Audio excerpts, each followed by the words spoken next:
Bonjour et bienvenue aux auditeurs de Connexion franco-ontarienne. Je suis Jacob Guénette et aujourd'hui, nous aurons l'honneur de discuter avec Jacques Frémont, le recteur et le vice-chancelier de l'Université d'Ottawa. Jacques va nous partager son parcours impressionnant et les initiatives de l'université qui soutiennent les francophones dans la capitale nationale. Merci beaucoup d'être avec nous, Jacques. Oui, merci beaucoup de l'invitation, Jacob. Ça nous fait plaisir. Pour commencer, pouvez-vous nous parler un peu de votre parcours de vie et de ce qui vous a mené à votre poste actuel de recteur et vice-chancelier à l'Université d'Ottawa? Oui, on va essayer de parcours, comment dire, on arrive toujours au poste de recteur par accident. On n'est pas, quand on est petit cul, quand on va au secondaire, à l'université, on ne pense pas qu'un jour on va diriger une université. Quand j'ai choisi d'ailleurs la carrière universitaire, c'était au siècle dernier. C'était en droit, j'avais choisi le droit parce que ça me fascinait. Je suis devenu, après mes études supérieures, je suis revenu au Canada et je suis entré à l'Université de Montréal comme professeur de droit public, droit constitutionnel, droit de la personne. Et Finalement, je suis resté 28 ans à l'Université de Montréal.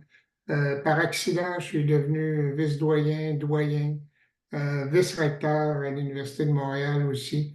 Et à un moment donné, après ça, j'ai décidé de quitter l'Université de Montréal. J'ai travaillé 3 ans aux États-Unis. Ça s'appelait Open Society Foundation. Et là, j'étais en charge du soutien aux universités à travers le monde, notamment à l'égard des sciences sociales, sciences humaines, puis à l'égard de la démocratie et des droits de la personne. Je suis revenu au Québec 2 ans comme président de la Commission des droits de la personne et des droits de la jeunesse. Moi, j'avais un peu quitté l'université à ce moment-là depuis 5 ans. Et les chasseurs de tête sont venus et m'ont dit, ben ouais, mais là, il y a un poste ouvert à Ottawa. J'ai dit, oui, mais j'ai une bonne job à Montréal. Pourquoi est-ce que... Et finalement, ils ont été assez convaincants pour que je dépose ma candidature. Puis l'Université d'Ottawa a été assez inconsciente pour m'embaucher. Alors, donc, c'est ce qui fait que je débute ma 9e année là, comme recteur et vice-chancelier. Wow, félicitations sur un parcours absolument fantastique. Ce qui est important dans la vie, c'est de suivre ses intuitions. Si on a le goût de l'aventure, le goût de changer, c'est de changer et de faire ce qui nous passionne. Alors, j'ai vraiment eu ce grand privilège-là. Mhm. Oui, je suis complètement d'accord. Et gardant sur le sujet de l'Université d'Ottawa, quels sont les développements récents à l'université et comment impactent-ils la communauté franco-ontarienne? Écoutez, vous le savez, là, c'est une bête un peu étrange, l'Université d'Ottawa. On est bilingue. Il n'y a pas beaucoup d'universités bilingues au Canada. Il y en a une autre, c'est l'Université Laurentienne. Et on n'est pas ici pour parler de l'Université Laurentienne. Et il y a quelques universités francophones, dont Moncton, Saint-Boniface, etc., à travers le Canada. Donc, l'Université d'Ottawa étant bilingue, ce que ça veut dire, les gens ne comprennent pas toujours ce que ça veut dire, mais être bilingue, pour nous, ça veut dire qu'il y a des programmes entièrement en français, il y a des programmes entièrement en anglais. Les jeunes peuvent s'inscrire à un programme entièrement en français ou entièrement en anglais, ou ils peuvent avoir le choix de se promener aussi, de prendre des cours dans les deux programmes. Pas eu un gros changement. Il y a eu quelques changements depuis quelques années. Premièrement, on a resserré les choses. Il y avait des gens qui disaient, ouais, à l'Université d'Ottawa, ils disent qu'ils sont bilingues, mais il faut suivre des cours en anglais. Alors, on a vérifié, on a audité tous nos programmes, et il est clair que tous nos programmes qui sont en français sont entièrement en français et la séquence est entièrement en français. Et ça, c'est extrêmement important. Je pense que la deuxième chose qui est extrêmement importante, c'est que nous sommes autour de 15 000 étudiants francophones qui sont inscrits à des programmes en français à l'Université d'Ottawa. Donc, en termes de francophonie universitaire, on est de loin les plus gros à l'extérieur du Québec. Et comme je dis souvent, c'est pas parce qu'on est gros qu'on est beau. Et je pense on va s'entendre, il faut surtout être bon. Et nos programmes, on a plus de 275 programmes entièrement en français. À vrai dire, actuellement, il n'y a rien que la faculté des sciences et la faculté de génie où tous nos programmes ne sont pas entièrement en français. Mais pour toutes les autres facultés, il y a des programmes entièrement en français, qu'on pense à médecine, sciences de la santé, sciences infirmières, travail social, en sciences humaines, en sciences sociales, etc., en droit. Les programmes sont entièrement en français.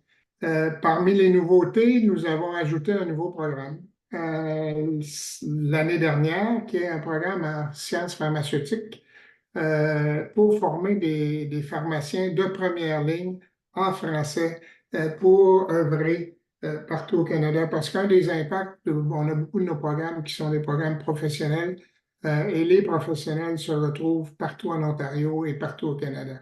Avoir un pharmacien dans une communauté, un pharmacien francophone dans une communauté francophone, une communauté discrète et isolée, c'est extrêmement important. Ça fait un professionnel de première ligne. Alors, c'est une nouveauté que nous avons mis de l'avant. L'autre nouveauté, c'est que nous avons annoncé que d'ici 3 à 4 ans, nous allions, je veux dire, en sciences et en génie, tous nos programmes allaient être uniquement en français. Alors, ça aussi, c'est un progrès. Il n'y a pas de raison que la science se conjugue en anglais ou qu'il faille être bilingue pour faire de la science. Et quand on pense aux technologies de l'information, de l'intelligence artificielle, aux sciences quantiques, etc., on voit l'importance que c'est d'avoir des ressources francophones et que nos étudiants puissent suivre leurs cours en français. Alors donc, dans les nouveautés, des nouveaux programmes qui, on pense, répondent aux besoins des communautés franco-ontariennes et franco-canadiennes aussi, parce que nos étudiants se retrouvent dans beaucoup d'endroits partout au Canada. Alors, pour nous, je dirais qu'il y a eu un resserrement de notre mission. On est assuré là, des cours se donnent en français, entièrement en français. C'est évident que si quelqu'un veut suivre des cours en anglais, peut aller prendre des cours en anglais, c'est inscrit dans la trame francophone. Mais il y a moyen de suivre tous ces cours en français et pour nous, c'est extrêmement important. Oui, c'est très important. Peut-être que l'autre nouveauté, pas une nouveauté, mais c'est que moi, quand je suis arrivé il y a 8 ans, nous étions environ 30 des étudiants à l'Université d'Ottawa étaient francophones. Maintenant, on est autour de 34. Et ça, c'est malgré que tout le nombre d'étudiants au global a augmenté. Ça veut dire que les augmentations des étudiants francophones sont notables. Et ça tient beaucoup au fait de l'engouement des étudiants internationaux pour venir étudier à l'Université d'Ottawa, pour toutes sortes de raisons qui s'expliquent. Ottawa comment dire, a beaucoup de WUMF actuellement. Ça attire beaucoup les étudiants, notamment du continent africain, et on s'en réjouit vivement. Ce sont des gens qui souvent veulent rester au pays par la suite. Ça fait une immigration de qualité, euh, immigration francophone de qualité à l'extérieur du Québec, notamment en Ontario. Alors, on s'en réjouit vivement de participer à ce mouvement-là. Mhm. Puis on le voit quand on est sur le campus, tu entends le français partout où ce que tu marches. C'est vraiment beau à voir. Oui, il y a toujours des défis, hein. Il reste qu'on est une minorité à Ottawa, les francophones dans toute la ville. Sur le campus, il y a vraiment des efforts considérables. Par exemple, on travaille fort avec les gens chez Tim Hortons qui travaillent chez Tim Hortons sur le campus. On veut qu'ils soient bilingues, on exige qu'ils soient bilingues. Mais parfois, gna, gna, gna, ça coince un peu. Dans le sport d'élite, c'est vraiment bilingue. Tout le monde parle les deux langues. Et c'est une grande richesse tant pour les francophones que pour les anglophones de travailler ensemble. Je pense dans les équipes sportives, je pense un peu partout sur le campus. Alors, je m'en réjouis vivement, là. Et la francophonie internationale vient vraiment enrichir comment dire, l'essence de ce que nous sommes sur le campus au quotidien. Oui, définitivement. Aussi, j'aimerais discuter de la philanthropie un peu à l'Université d'Ottawa. Ben, Entre autres, l'Université d'Ottawa soutient la Fondation franco-ontarienne depuis son essor en 1986 de plusieurs différentes manières et contribue également à plusieurs autres causes philanthropiques. Donc, pourquoi la philanthropie est-elle tellement importante dans le mandat de l'université? Quel impact avez-vous observé grâce à ces engagements? C'est une bonne question. Souvent, on voit dans les universités la question de la philanthropie de l'autre côté. C'est-à-dire que nous sollicitons des fonds pour différentes causes. Mais c'est normal. Nous faisons partie du tissu de fabrique des Franco-Ontariens et je dirais que par rapport aux étudiants partout où je vais, quand on rencontre des Franco-Ontariens, ils disent, ah, j'ai étudié à l'Université d'Ottawa, mes enfants ont étudié, mon père a étudié, ma mère, mes sœurs, tout le monde connaît tout le temps quelqu'un qui a étudié à l'Université d'Ottawa et qui a fait une différence. Alors ça, comment dire, on fait partie du tissu franco-ontarien, puis il est important de soutenir la Fondation, il est important de soutenir la FO, il est important de soutenir tous les mouvements là, qui soutiennent le dynamisme, je dirais, franco-ontarien. Nous sommes aussi des solliciteurs, nous demandons des fonds à l'occasion. C'est pas courant, mais il y a des gens qui donnent des fonds pour des causes qui sont liées à la francophonie sur le campus, par rapport à certains programmes, travail social, etc., des programmes fortement identifiés au milieu francophone. Travail social, c'est tellement fortement identifié au milieu francophone qu'il n'y a pas de programme anglais équivalent.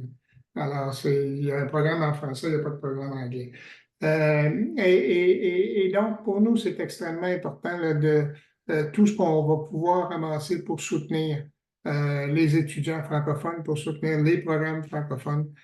C'est extrêmement important. On pense à des programmes comme nutrition, en sciences infirmières. Il y a véritablement comment dire, des donateurs qui nous aident, qui nous soutiennent et qui soutiennent nos étudiants francophones. Alors, on s'en réjouit vivement. Donc, la philanthropie, oui, ça fait partie de notre quotidien. On essaye de donner, mais dans la modestie de nos moyens. On ne peut pas dire que le gouvernement ontarien nous donne beaucoup de chance d'avoir des moyens conséquents. Et on investit beaucoup d'argent dans la francophonie, dans nos budgets courants. Et on essaye de donner un petit coup de main à droite puis un petit coup de main à gauche là, pour aider les milieux, mais surtout être présent dans les milieux franco-ontariens. Oui, bien sûr. Et quels sont les avantages pour les étudiants de choisir d'étudier en français à l'Université d'Ottawa? Quelles bourses sont disponibles pour ces étudiants et quels sont les bénéfices de ces études pour leur carrière après leur graduation?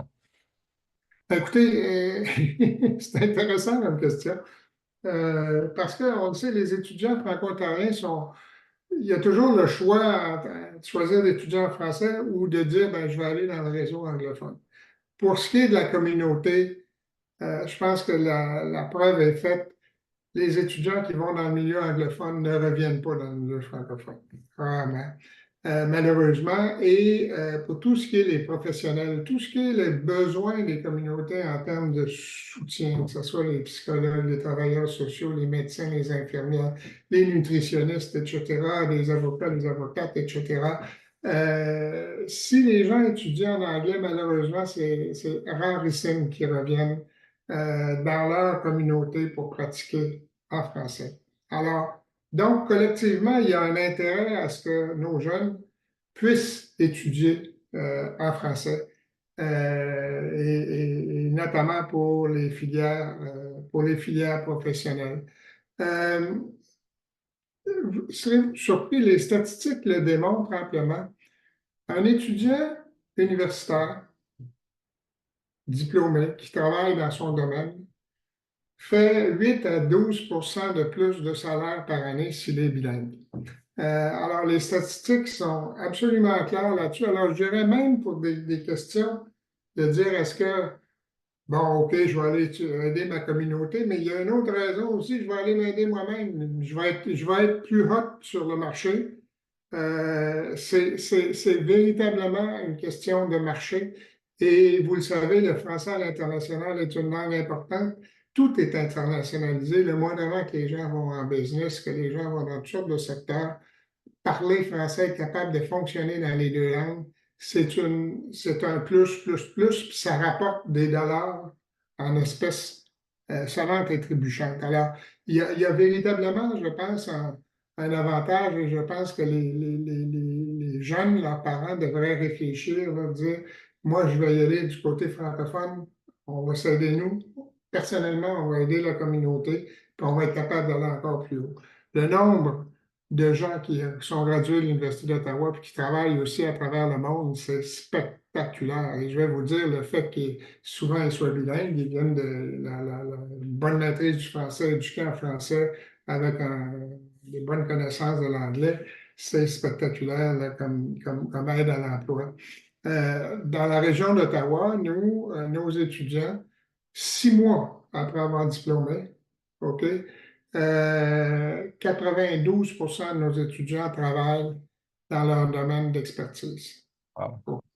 Alors, et ça va dans les sciences de la santé, etc., 98-99%. Tout ça pour dire qu'avoir un diplôme universitaire, c'est payant. Ça mène à des bons jobs. Qu'il y a très, très peu de chômage quand vous êtes diplômé, en tout cas de l'Université d'Ottawa. Et dans la région d'Ottawa, il est clair, le fédéral embauche massivement nos étudiants francophones. Ils sont bilingues, ils sont sharp, ils sont bons. Et c'est le futur de la fonction publique fédérale. Alors, c'est comment dire, et puis il y a beaucoup de programmes co-op sur le campus en français. Et donc, nos jeunes francophones vont faire des stages en français au gouvernement fédéral. Les gens disent, waouh, ils sont bons, on veut que vous reveniez chez nous. Et c'est ce qui fait que nos taux d'emploi sont absolument remarquables dans la grande région de l'Est ontarien, la région d'Ottawa, notamment. Ouais, c'est vraiment des statistiques incroyables. C'est vraiment génial. Et en continuant sur la même ligne aussi, euh, quelle est l'importance de l'Université d'Ottawa pour la communauté francophone de l'Est ontarien? Comment l'université contribue-t-elle à son développement et à son soutien? C'est une bonne question. Puis il y a 5 ans, je n'aurais pas pu vous donner la réponse que je vais vous donner maintenant, mais on a un souci de pertinence. C'est-à-dire qu'avant, on disait, bon, ben, venez à Ottawa, puis on va vous parler. Maintenant, il y a des communautés francophones un peu partout, évidemment, en Ontario, puis tout le monde, comment dire, de nos jours, les gens ont de moins en moins les moyens de se déplacer. On voit un mouvement actuellement, les francophones de l'Est ontarien, on en a davantage année après année. Ils vont moins à Toronto. Par contre, les anglophones de Toronto, ils viennent moins à Ottawa. Alors, c'est la crise économique, les conditions économiques, etc. Alors, mais il y a des espaces où il y a des communautés francophones conséquentes, importantes, et qui sont démunies. On travaille très fort depuis 1 an et demi avec la communauté de Windsor. C'est pas dans l'Est ontarien, mais Windsor est un peu isolé. Il y a une communauté francophone traditionnelle qui est là, qui a été renforcée ces dernières années par l'immigration. Et on a ouvert un point de service pour l'éducation, pour former les enseignants. Ça fait plusieurs années, mais là, on veut élargir cette formation et on commence à travailler aussi avec l'Université de Windsor pour que l'Université de Windsor soit capable de mieux soutenir la communauté francophone. Ça peut être par une troisième année, par exemple, en français, après avoir fait 2 années en anglais, ou par des échanges d'étudiants, de la mobilité, etc. Et les gens nous ont dit à Windsor, nous, on a la loi sur les services en français à Windsor qui s'applique dans les hôpitaux, mais oubliez ça, là, si on veut accoucher en français, si on veut avoir une infirmière en français, c'est par accident qu'on a ça. Et on dit, envoyez-nous, s'il vous plaît, des stagiaires. Alors là, on travaille pour voir comment développer des programmes dans lesquels on pourrait encourager nos étudiants, nos étudiantes à partir et aller faire un stage de 6 mois, à aller faire un stage d'1 an dans les hôpitaux, à être, comment dire, à être à l'aise avec la communauté francophone. Un autre endroit où on travaille, là, c'est dans l'est de l'Ontario. Il y a actuellement, comme on se parle, ce qu'on constate, c'est que depuis quelques années, grâce à l'immigration, il y a un milieu francophone en plein développement à Cornwall.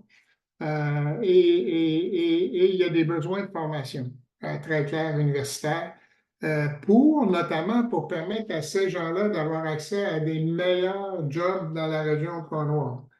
Donc, on est en train de faire une étude en collaboration avec la mairie de Cornwall pour savoir, identifier quels sont les besoins des employeurs de la région de Cornwall pour avoir des gens mieux formés là, par rapport à leurs besoins pour avoir des jobs.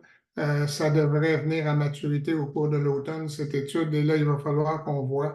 Nous sommes prêts. De nos jours, il y a la, comment dire, formation à distance, mais il y a aussi la formation sur place, qui est bien importante. Alors, ça va être pour répondre aux besoins de la communauté francophone vraiment en développement dans la région de Cornwall. Je pense qu'on va être en mesure d'annoncer des projets assez intéressants au cours de la prochaine année.